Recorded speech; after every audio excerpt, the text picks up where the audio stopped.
Assalamualaikum warahmatullahi wabarakatuh. Halo teman-teman, selamat datang dalam perjalanan pembelajaran kita hari ini. Apa kabar teman-teman sekalian semua? Saya senang bisa menjadi bagian dari pengalaman belajar Anda. Nah, hari ini kita akan menjelajahi materi tentang pengembangan media pembelajaran konvensional sederhana. Nah, baik, sebelum masuk pada materinya, izinkan saya memperkenalkan diri terlebih dahulu ya. Nah, perkenalkan, saya Anjita Mutara Windari, mahasiswi dari Prodi Pendidikan Masyarakat.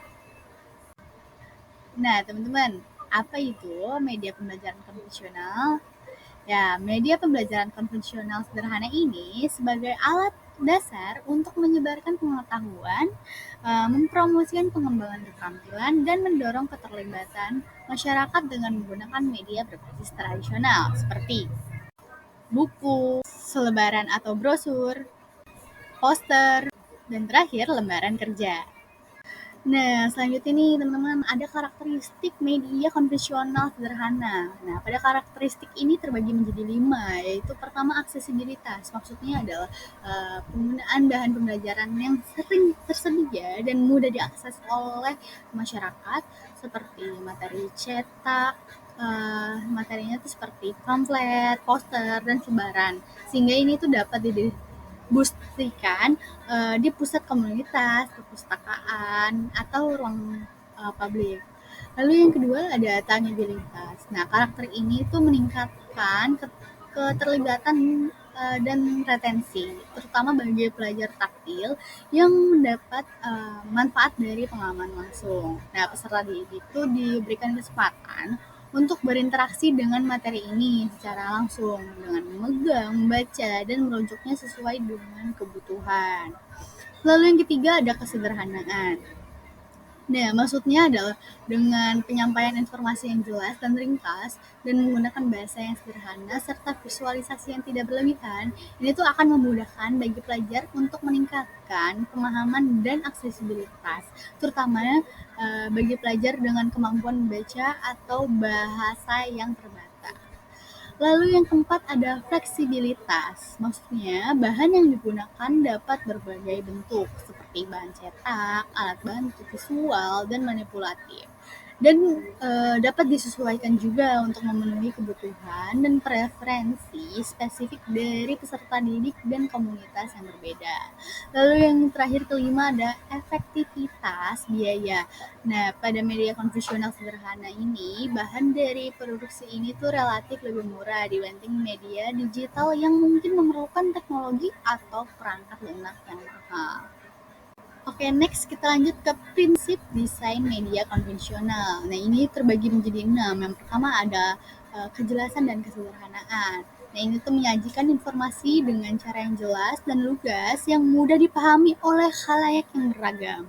Lalu yang kedua ada daya tarik dan keterlibatan visual. Nah, ini tuh menangkap perhatian dan minat peserta didik dengan merancang media instruksional konvensional sederhana seperti foto, ilustrasi, dan grafik. Lalu yang ketiga ada relevansi dan kontekstual. Nah, dengan mengatasi isu-isu lokal, norma-norma budaya, dan prioritas masyarakat, materi ini tuh materi pengajaran yang akan lebih bermakna dan berhubungan dengan peserta didik. Lalu yang keempat ada interaktivitas dan partisipasi. Ini tuh menggabungkan elemen interaktif seperti kuis, pertanyaan refleksi, dan kegiatan langsung mendorong peserta didik untuk secara aktif terlibat dengan materi. Lalu yang kelima ada aksesibilitas dan inklusivitas. Nah, prinsip dasar dalam merancang media pembelajaran konvensional sederhana ini dapat diakses oleh individu dengan beragam latar belakang, kemampuan, dan kebutuhan belajar.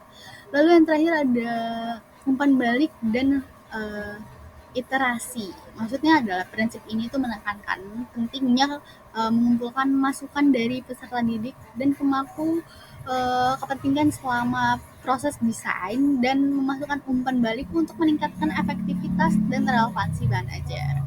Nah, tentu ada juga tantangan dari penggunaan media konvensional. Yang pertama, ada akses terbatas ke sumber daya, adanya hambatan teknologi, keberagaman budaya dan bahasa, dan terakhir ada keberlanjutan dan masalah lingkungan. Nah, karena terdapat tantangan, kita harus menemukan solusinya. Nah, ini dia solusi penggunaan media konvensional. Yang pertama ada kemitraan kolaboratif.